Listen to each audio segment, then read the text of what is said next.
Assalamualaikum warahmatullahi wabarakatuh. Sahabat ID Channel dimanapun Anda berada, terima kasih telah menyaksikan talk show. Saya Muhammad Fadil Zain akan memandu selama 30 menit ke depan. ID Channel merupakan program yang dikelola oleh DPW ADI Jakarta yang akan hadir di channel YouTube DPW ADI Jakarta. Inilah talk show kita selengkapnya.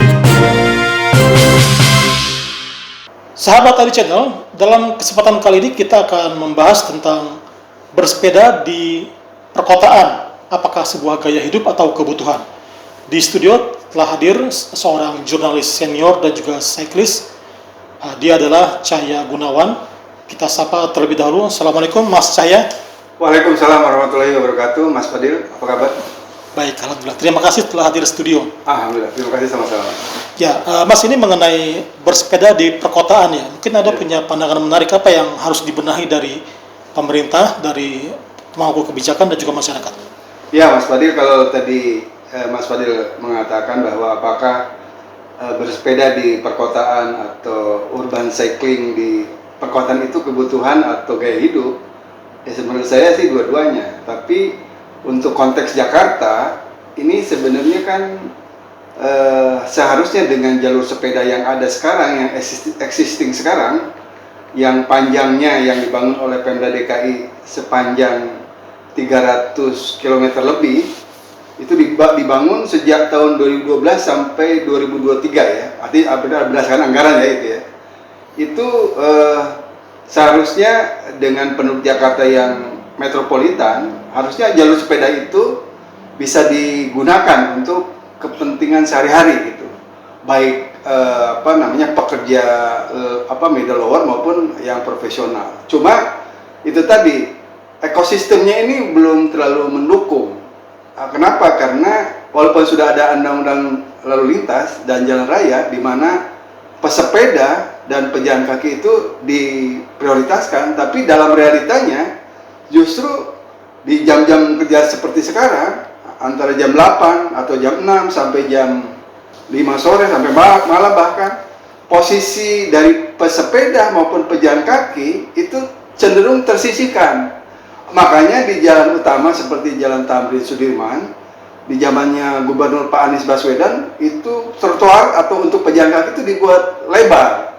Jadi di situ bahkan menyatu dengan pesepeda gitu, untuk jalur sepeda. Dan memang konsepnya seperti itu. Nah, dengan begitu dibuat jalur khusus untuk pesepeda dan pejalan kaki, maka tidak ada kendaraan yang masuk ke situ. Nah, coba kita lihat Mas Fadil ke misalnya jalur sepeda ke BKT ya di Jakarta Timur. Itu kan tidak seperti di Sudirman Tamrin ya.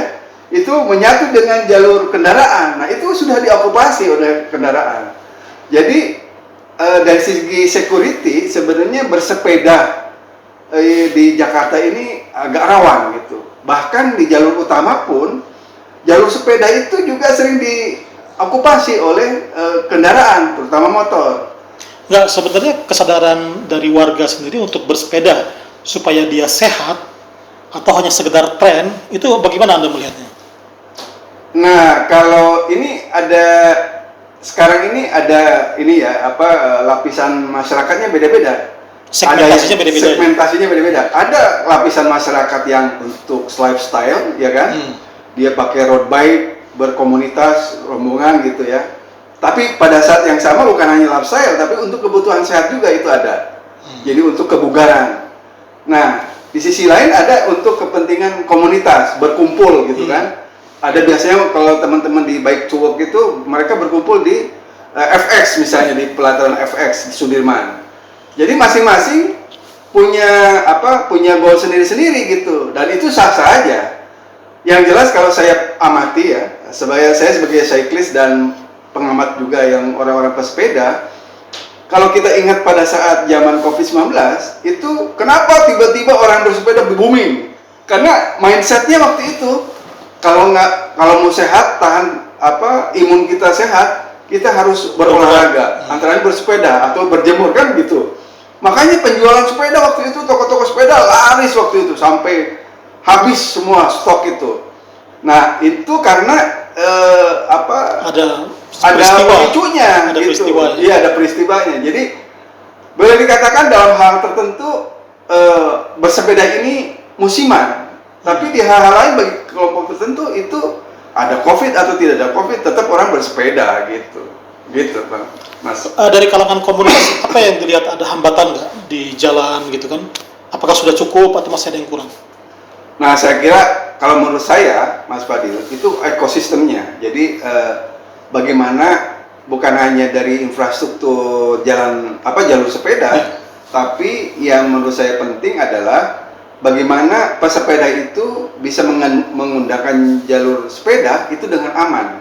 Enggak, infrastruktur yang sudah cukup atau belum? Kalau dalam rancangan RPJM-nya Pemda itu dianggap sudah cukup. Nah, tergantung apakah nanti, karena tidak ada lagi yang bisa dikembangkan. Jadi kalau misalnya ada calon gubernur yang baru nih, Pramono Anung kan di pesepeda tuh. Iya. Dia ingin menggunakan tol yang ada, yang existing untuk sebagian sepeda, itu menurut saya itu terobosan juga. Revolusioner ya? Iya, revolusioner. Cuma teknisnya saya nggak tahu persisnya seperti apa ya. Tapi secara ide itu perlu direspon dengan positif gitu. Tapi kadang-kadang saya ngelihat ya, ketika terjadi kemacetan ya, itu malah pesepeda itu kayak dianaktirikan kalau di jalan. Ada juga dengan kayak gitu. Begini Mas, justru boleh kita mindsetnya, wah aduh, dia apalagi misalnya kehujanan kan, dia tersisih gitu. Tapi sebenarnya secara waktu dia lebih efektif. Yang lain ikut macet, dia tetap jalan kan gitu. Bahkan lebih cepat, lebih fleksibel dibandingkan motor, apalagi mobil. Dia bisa diangkat misalnya ke trotoar kalau misalnya macet. Nggak perlu ada beli bensin kan? Iya, nggak perlu bensin, nggak perlu bayar STNK, BPKB segala macam gitu. Gitu. Lain kalau kita lihat ya bagaimana habit atau kebiasaan di negara masyarakat Eropa, terutama di Swedia atau di Belanda misalnya, itu mereka udah terbiasa menggunakan sepeda itu, udah transportasi, udah sehari-hari gitu. Dan di Jepang pun orang menggunakan sepeda karena pakai kendaraan itu mahal. Ada nggak campaign yang dilakukan oleh komunitas sepeda untuk lebih meningkatkan lagi masyarakat lebih baik naik sepeda ketimbang naik kendaraan bermotor misalnya begitu kan? Itu udah sering oleh teman-teman di Bike to Work. Cuma kan tidak cukup campaign, tapi juga ada kesadaran dari masyarakat, ada support dari Dishub DKI, dan ada instrumen kebijakan yang mendukung dari Pemda DKI. Kalau kita konteks DKI ya gitu. Jadi misalnya sekarang kan udah difasilitasi nih sepeda lipat, misalnya orang yang mau ke kantor misalnya dari luar Jakarta, dia bisa naik sepeda ke Lebak Bulus, misalnya dari Lebak Bulus naik MRT ke tengah kota. Nyambung-nyambung. Kan sudah bisa sebenarnya itu kan. Nah terus di tempat kerjanya juga harus ekosistemnya juga harus mendukung, disediakan shower misalnya untuk mandi gitu. Nah jadi atau misalnya mau naik kereta, di orang mungkin yang nggak bawa sepeda lipat misalnya, atau sepedanya mau diparkir di stasiun, itu disediakan tempat parkir sepeda yang mumpuni lah. Dan di beberapa stasiun yang ada di Jakarta itu sudah dilakukan. Kereta Api Indonesia bekerja sama dengan Bike to Work sudah bekerja sama membangun tempat parkir sepeda, Mas. Itu sudah ada roadmapnya seperti itu ya? Saya nggak tahu persis, tapi detailnya ada di Bike to Work dan di Kereta Api Indonesia, yang khususnya di ini ya, Daop Jakarta ini, Enggak, yang Anda lihat kayak misalnya di perkantoran ada nggak shower yang disediakan? Ya, ada di perusahaan-perusahaan korporasi besar sudah ada itu, menyediakan itu. Bahkan di mall juga ada itu, di mall-mall besar itu menyediakan, bukan hanya tempat parkir, ada shower khusus untuk sepeda juga gitu. Baik, sahabat Ari Channel, semakin menarik yang kita bincangkan. Nanti kita akan lanjut di segmen selanjutnya. Tetap bersama kami dan jangan lupa untuk subscribe, like, share, dan komen.